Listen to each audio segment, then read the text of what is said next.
Bien, la semana pasada estuvimos viendo el mensaje de la iglesia a la iglesia de Éfeso.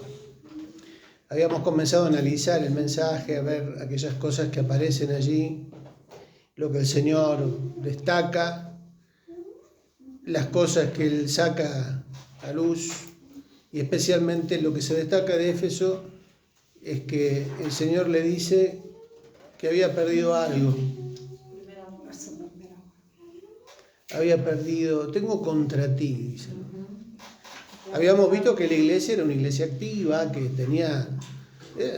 tenía su importancia, las personas que estuvieron allí destacadas dentro del cristianismo y que tenían conocimiento, estaban preparados en la palabra, podían discernir y distinguir a los falsos profetas, a los engañadores, pero a pesar de ser una iglesia aparentemente activa y que no aparentemente, era una iglesia activa, ¿no? Que ya venía con cierta trayectoria. ¿Cuántos años? 30 años de testimonio en Éfeso, que habíamos, ¿se acuerdan el trasfondo de Éfeso, no? Como el de todas las iglesias de la zona. No era dócil al Evangelio, todo lo contrario. Era hostil al Evangelio. No era sencillo en esa época ser cristiano, en ese tipo de culturas. Sin embargo, esta iglesia se mantuvo. Tuvo un nacimiento fruto de los viajes de Pablo, muy auspicioso, porque el poder de Dios se manifestó en ese lugar. Se convertían los brujos, ¿se acuerdan? Sí. Traían los libros de magia para ser quemados. Fue impactante el mensaje del Evangelio en ese lugar. Y la iglesia se afirmó, fue creciendo, se fue expandiendo dentro de lo que era esa zona de Asia Menor. Sin embargo, el Señor le dice, tengo algo contra ti. Y habíamos visto que hay un consejo de parte del Señor. Estamos en capítulo 2, versículo 5, la primera parte del versículo 5, ¿qué dice? Recuerda, por tanto, de dónde has caído y arrepiéntete y haz las primeras obras, pues si no, vendré pronto a ti y quitaré tu candelero de su lugar, si no te hubieres arrepentido. Recuerda, le dice el Señor, por tanto, de dónde has caído y haz las primeras obras. Es como que el Señor espera que la iglesia se haga un examen, ¿no? Recuerda de dónde has caído. Fíjate, ¿qué pasó? ¿Cuándo pasó que empezaste a perder esto? ¿Se habrán profesionalizado? ¿Se habrán aburguesado? ¿Se habrán creído que ya tenían toda la doctrina sana y Que estaban redimidos? Y claro que ya no precisaban más nada? ¿Se habrán... hay una teoría que sugiere que la actitud que los cristianos tomaron frente a los incrédulos en ese momento provocó una especie de resistencia a la gracia de Dios para esas personas. Estos no se convierten más, estos ya están engañados, seducidos por la cultura y por el politeísmo, y bueno, no vale la pena gastar pólvora enchimando. Perdemos el tiempo con esta gente incrédula y idólatra. Se habían puesto muy en una actitud de ponerse arriba del pedestal y mirar a los demás desde arriba, ¿no? Pecadores, estos no se van a arrepentir más. ¿No es un riesgo todavía hoy ese tipo de actitud? Totalmente. El primer amor se refiere a la primera etapa de la iglesia. ¿Se acuerdan? hablábamos de los viajes de Pablo, ¿no? ¿Qué sucedió al principio? Hubo un fuego, hubo un inicio poderoso en donde se predicaba el Evangelio a todos, sin discriminar a nadie. Y eso iba haciendo que muchas personas vieran no solo el amor, sino el poder de Dios en ese mensaje de amor. Y la iglesia empieza a crecer por eso. Pero evidentemente llegó, después de 30 años aproximadamente, llegó a un punto en donde el tiempo hizo que ya algunos se endurecieran desde el punto de vista de los miembros de la iglesia, de los cristianos, no del mundo. Acá hay un endurecimiento desde dentro de aquellos que tienen que expresar el amor de Dios, y es como que se cierran o que toman una actitud distinta a la que fue al principio. Y el Señor dice, perdieron lo primero, aquello que hizo que la iglesia creciera, que haya habido una explosión en Éfeso al principio, se fue apagando y fue haciendo que la gente ya o se acostumbrara dentro de la iglesia, ¿no? Se acostumbrara, bueno, es así, sobrevivamos nosotros como podamos. Uno dice, pero ¿cómo puede ser eso en una iglesia? A veces uno no se da cuenta. Yo me acuerdo que en nuestra época, en la iglesia donde nos criamos, donde nacimos, el pastor que llega, claro, se encuentra con una iglesia así, conforme con su situación. Ya tenían una trayectoria, habían empezado, la iglesia empezó en el barrio ya hace un tiempo, con un buen testimonio al principio, hasta tuvieron una escuela. O sea, la iglesia, cuando empieza a hacer la obra evangelística en el barrio, empieza con una escuela evangélica, en la que estudiamos nosotros también, vivíamos en el barrio. Tuvo un inicio auspicioso, pero después, con el tiempo, el pastor decía, parece que la canción preferida es Somos un pequeño pueblo muy feliz. Nadie conoce esa canción, ¿no? Sí. Claro. Ah, bueno. Me delata la edad. Te delata la edad. Ah, sos joven. ¿Cuál es? Somos un pequeño pueblo muy feliz, oh sí. Somos un pequeño pueblo muy feliz, oh sí. El Señor es nuestro guía y nos colma de alegría. Somos un pequeño pueblo muy feliz, oh sí. Se cantaba en las clases de la escuela dominical con los chicos, ¿no? Por eso tenía ese ritmo. Somos un pequeño pueblo muy feliz. Estamos felices, somos un pequeño. El Señor es nuestro guía y nos colma de alegría. Ah, qué lindo. Todo con versitos. Y claro, él decía, parece que ese corito nos pinta, porque nos conformamos con los que somos, ya es como que no hay ese fuego inicial que hacía que traigamos gente invitada, que hagamos... Bueno, ya está, ya llegamos. ¿A dónde llegamos? Y claro, uno se acostumbra a esa felicidad, comodidad, tranquilidad, no hay desafíos nuevos, no hay problemas nuevos, está todo, hacemos la plancha. No sé si se entiende la expresión de hacer la plancha. ¿Qué es hacer la plancha? Quedarse tranquilo, claro. Flotamos, nos mantenemos a flote, estamos tranquilos. También. Bueno, uno supone que quizás la iglesia de Éfeso llegó a algo parecido. Por esa razón, el Señor tiene que llamarle la atención y le advierte. Fíjate cuándo comenzó esto y qué más. Haz las primeras obras, dice, ¿no?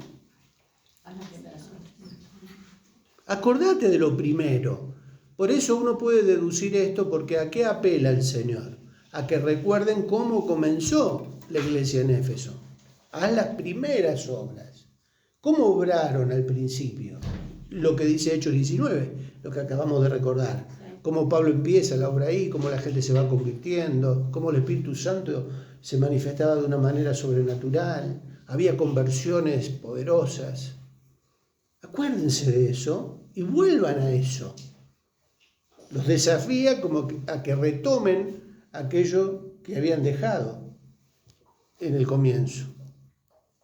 Y advierte, versículo 5, ve la segunda parte, que dice: recuerda por tanto de dónde has caído, y arrepiéntete, y haz las primeras obras, pues si no, vendré pronto a ti, y quitaré tu candelero de su lugar, si no te hubieres arrepentido. ¿Podés leer ahora sí mientras el punto A y B del 4? Advierte, Apocalipsis 2:5b. El consejo de arrepentirse pasa a ser el condicionante para evitar el juicio. Si no se vuelve el primer amor, el Señor asegura que vendrá pronto y no se refiere a su segunda venida. Tiene que ver con una acción directa y puntual sobre esa congregación en tiempo presente. Quitaré tu candelero de su lugar. Quizás algunos puedan interpretar esto como la desaparición física de la congregación, cosa que de hecho ocurrió. Pero la función del candelero nos ayuda a entender el sentido espiritual de este juicio. Una congregación puede existir y funcionar socialmente, pero sin luz, sin unción, sin la presencia del Señor. Con personería jurídica, pero sin la persona del Espíritu Santo operando sobrenaturalmente. Es fuerte esto, ¿no? Muy clarito, muy fuerte y muy clarito. El Señor dice y aconseja: arrepiéntete. ¿Y qué más? Recuerda, por tanto, de dónde has caído y arrepiéntete y haz las primeras obras que hiciste al principio, si no, vendré a ti. Ay, ay, ay. Pronto. Y acá, como decimos en el comentario, no se está refiriendo a la segunda venida, a algo que va a suceder allá lejos en el tiempo. No, dice: si no, vendré a ti, tiempo presente, vendré a ti, ¿y qué va a hacer el Señor? ¿A qué va a venir? A quitarle la luz y la presencia del Señor a la iglesia. Y quitaré Tu tu candelero de su lugar, si no te arrepientes. O sea, otra vez vemos al Señor dando oportunidad para el arrepentimiento.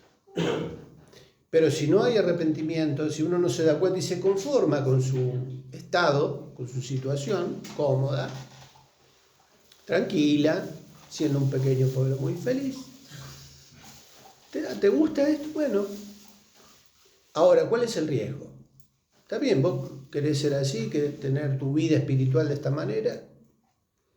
El Señor dice que va a venir y que va a quitar el candelero de su lugar. Es una expresión metafórica, porque uno dice, bueno, que se lleve las luces, los reflectores. No se está refiriendo a ese tipo. ¿Se acuerdan lo que era el candelero? ¿Qué tenía que ver? Representaba la iglesia. Claro, representaba a la iglesia y el fuego que daba, o sea, la fuerza que daba esa capacidad para iluminar, tenía que ver con el Espíritu Santo.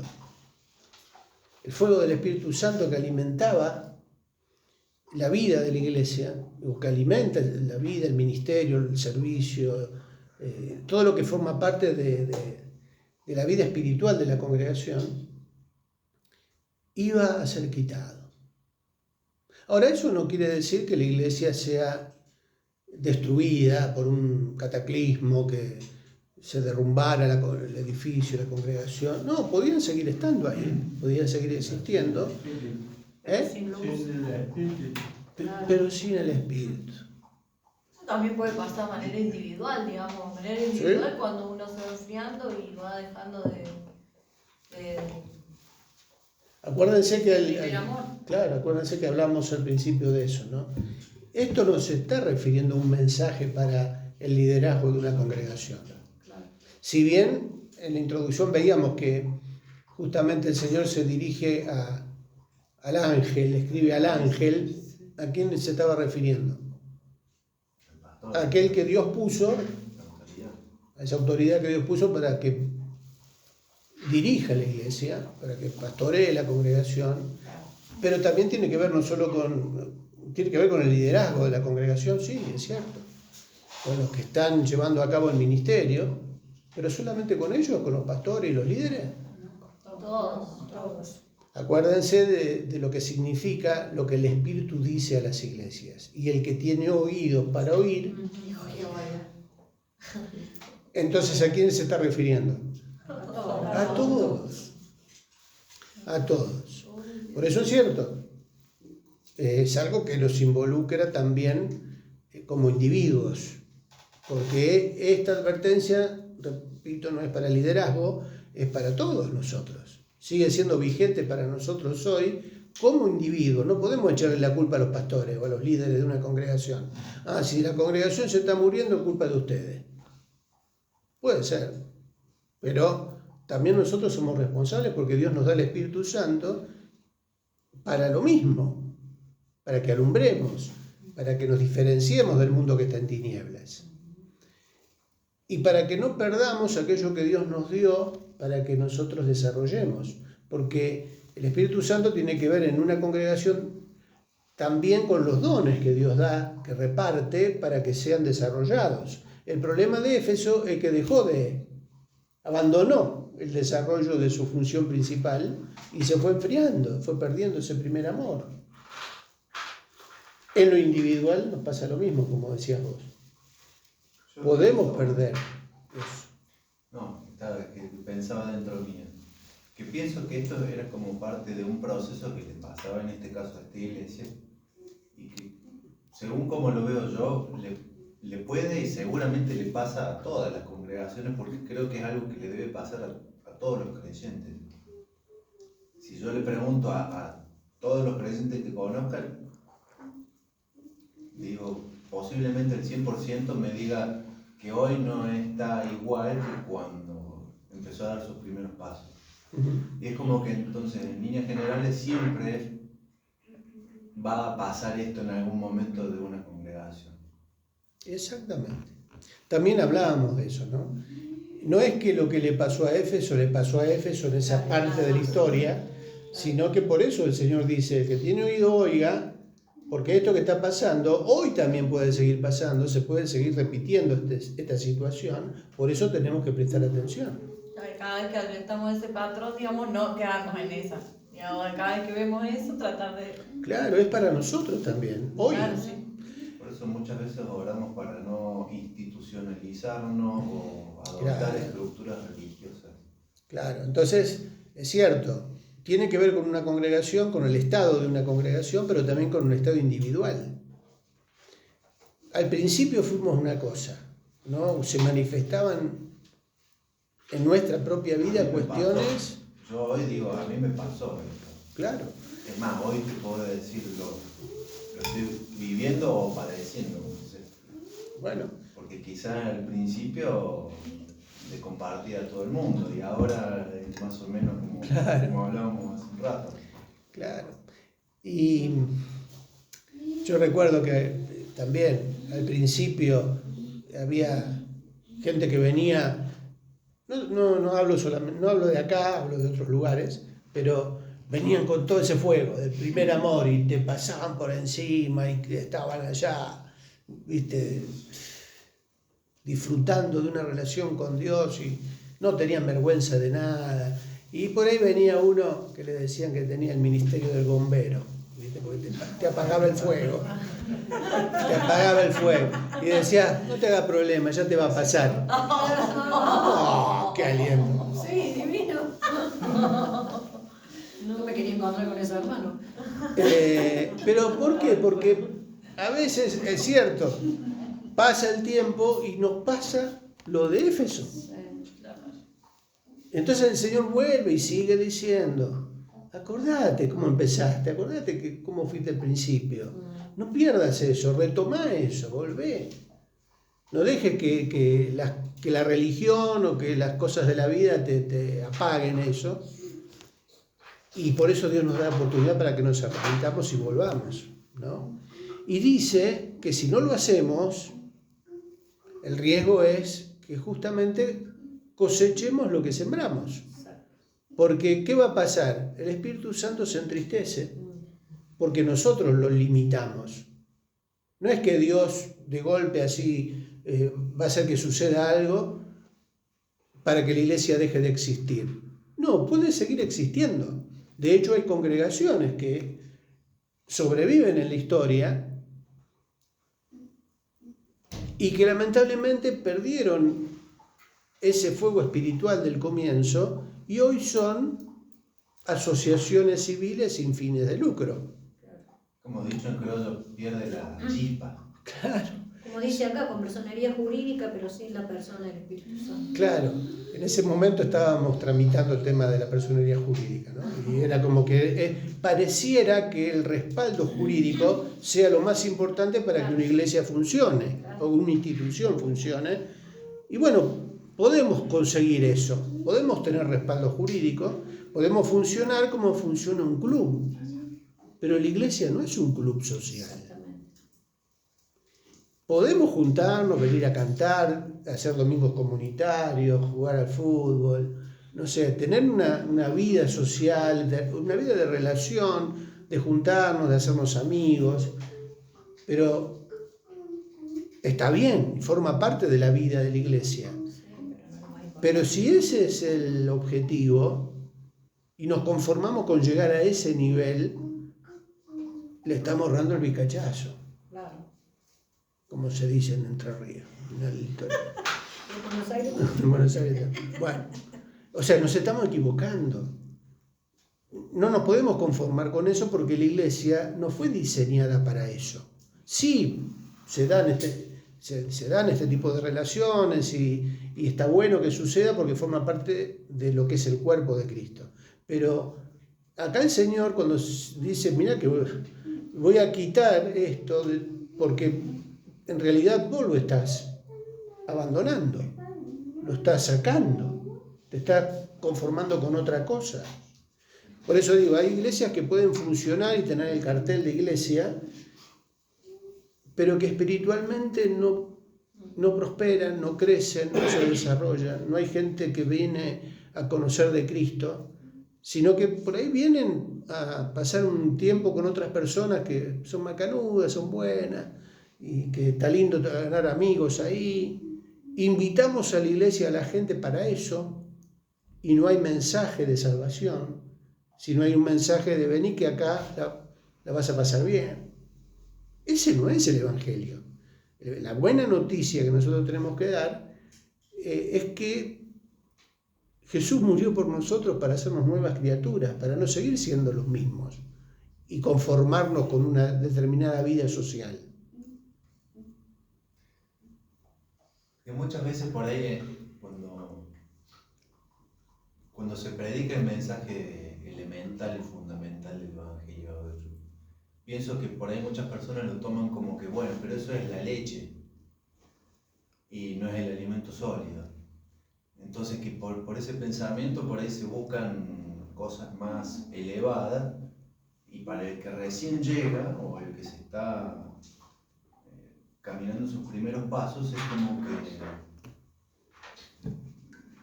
creo que necesita de eso y a veces es como que la misma congregación lleva a poder como a necesitar mensajes más sustanciales y no tan elementales o básicos, porque es como que se da por hecho que eso ya se sabe. Puede ser. Por eso creo que la lucha que tenemos nosotros es para no perder eso. Por eso en la escuela bíblica si bien apuntamos a cosas profundas, pero no se deja el discipulado. Porque para poder llegar a lo otro, primero hay que pasar por lo básico. Si no, no podés llegar a comprender cosas más profundas.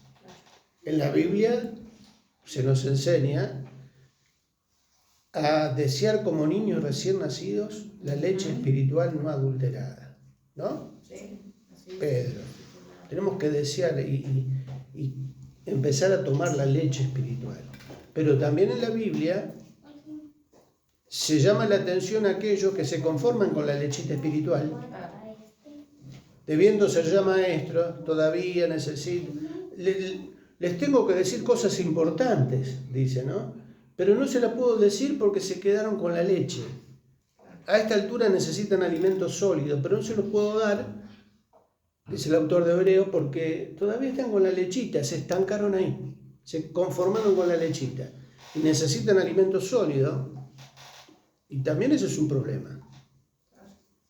Por eso la importancia de formar, de preparar a la iglesia para que se afirmen en la fe. Y más en estos tiempos del engaño, de la mentira de los últimos tiempos, que va a llevar de las narices a aquellos que se conformaron con la lechita y no buscan fortalecerse en la palabra del Señor. Entonces los dos extremos son peligrosos, ¿no? El intelectualismo, el racionalismo teológico, como que, bueno, estamos allá arriba, que sabemos todo, pero también el analfabetismo bíblico, la lechita, el seguir siendo bebés espirituales. Por eso es importante que dediquemos tiempo a esto, ¿no? A aprender, a conocer. Y volviendo al punto de quitar el candelero, ¿se entiende la figura esta de funcionar como un club o como una asociación civil sin fines de lucro? Sí, podemos tener muchas actividades, inclusive podemos ejercer una influencia importante en la sociedad. Ah, mira, en esta iglesia hacen esto, ayudan a la gente, a los niños, tienen actividad para la gente grande, visitan a los abuelos en los geriátricos. Entonces se destaca mucho la actividad que tiene la iglesia, como la tenía Éfeso. Viven, hay vida en la iglesia, hay actividades, pero siempre se destaca eso. El tema es, espiritualmente, Dios respalda el testimonio de esa congregación con vidas transformadas por la obra del Espíritu Santo, vidas que conocen al Señor, que cambian, que ya no son los mismos. Es un desafío para hoy, no para el primer siglo solamente. El Señor no le hace este llamado de atención a Éfeso porque vivían ahí y estaban bajo ese contexto. Lo sigue repitiendo hoy a nosotros. Mirá que sí, podés seguir funcionando, pero vas a ser una institución más religiosa. Claro. ¿Qué es lo que promete? Versículo 7. Al que venciere. El que tiene oído, oiga lo que el Espíritu dice a las iglesias. Al que venciere, le daré a comer del árbol de la vida, el cual está en medio del paraíso de Dios. Al que venciere, le daré a comer del árbol de la vida. ¿Que está dónde? En medio del paraíso de Dios.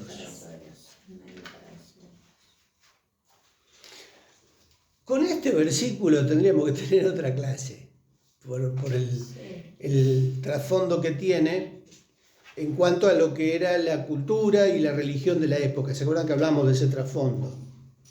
Éfeso tenía el templo de Diana. Diana o Artemisa era la diosa de la fertilidad.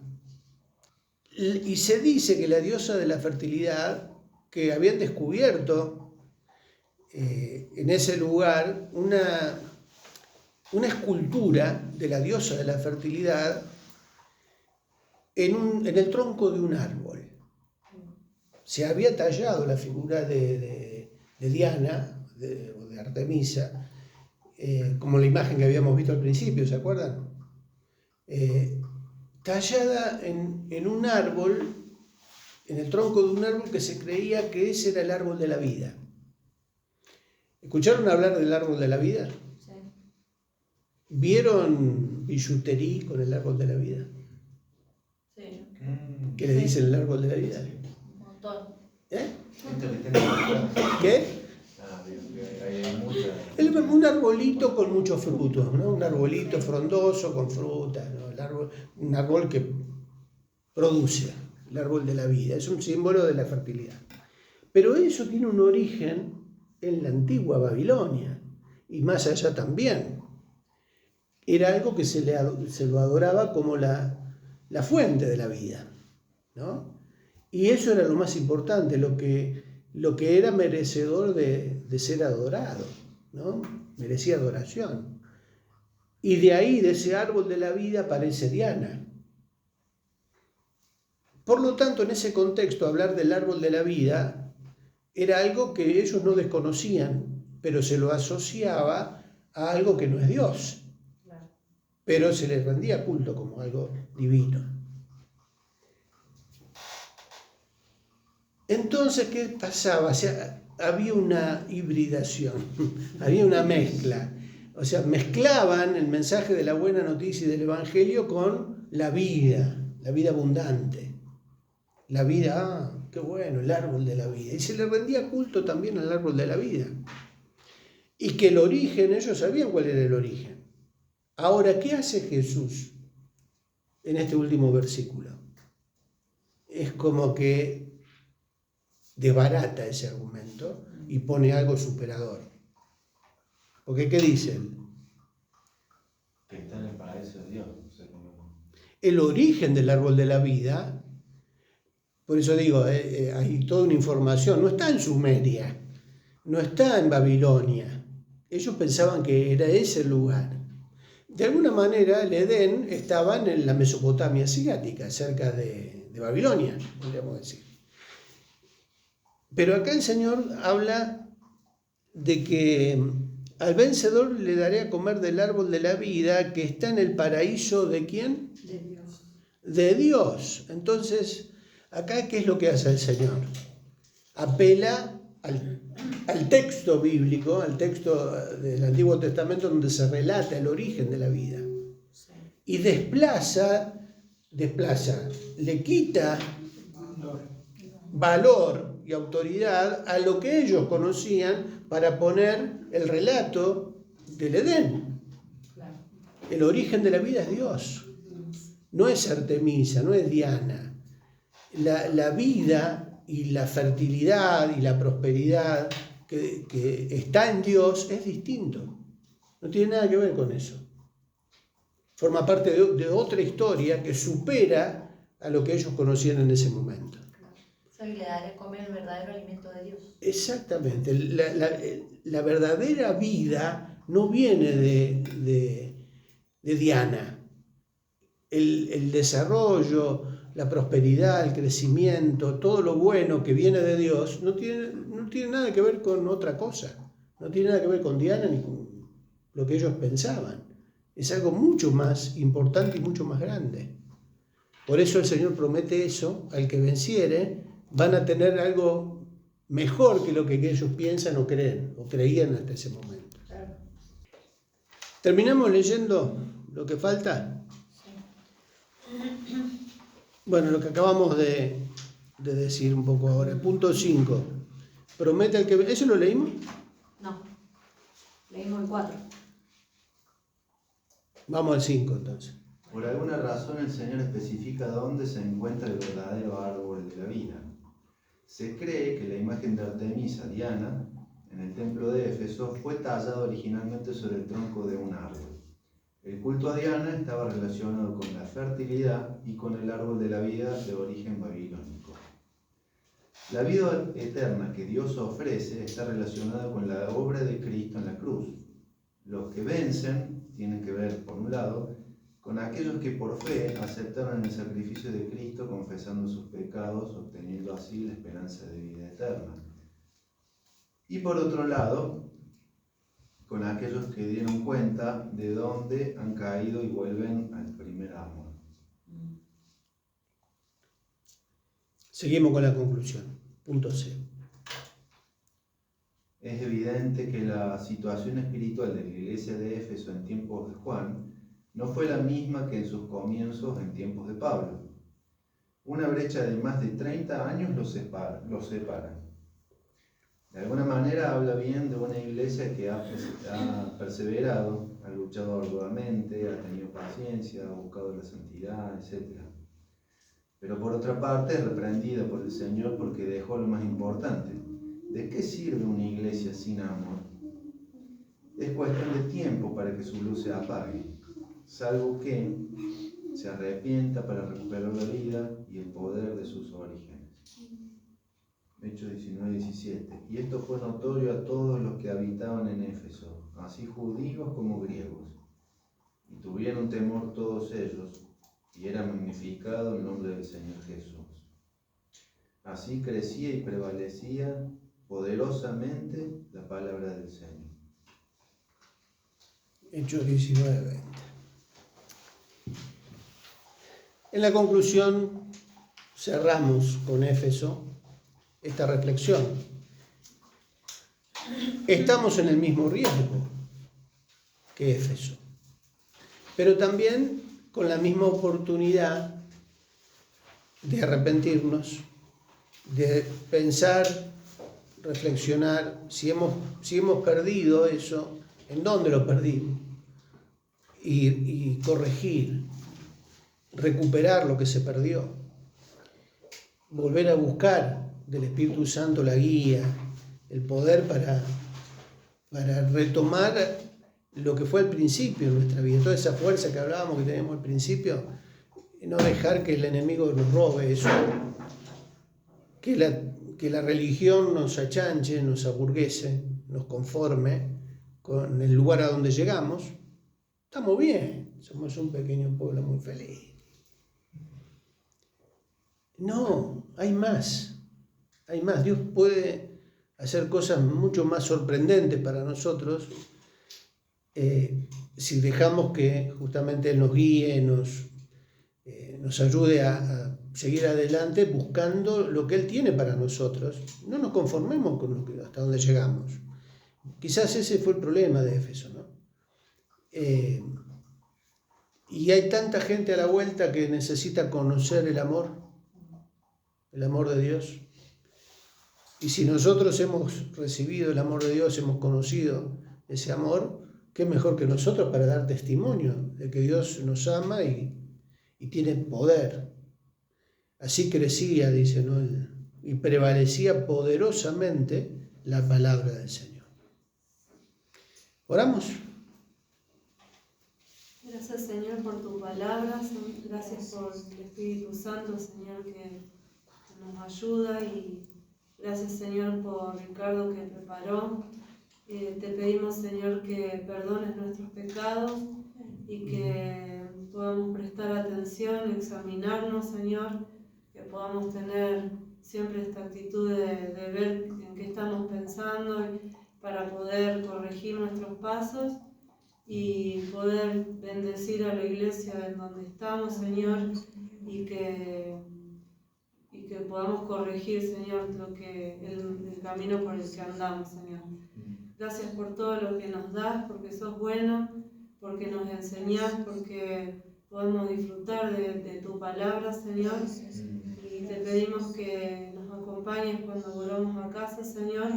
Y otra vez, Señor, te damos gracias por todo lo que nos das, Señor. En el nombre de Jesús. Amén.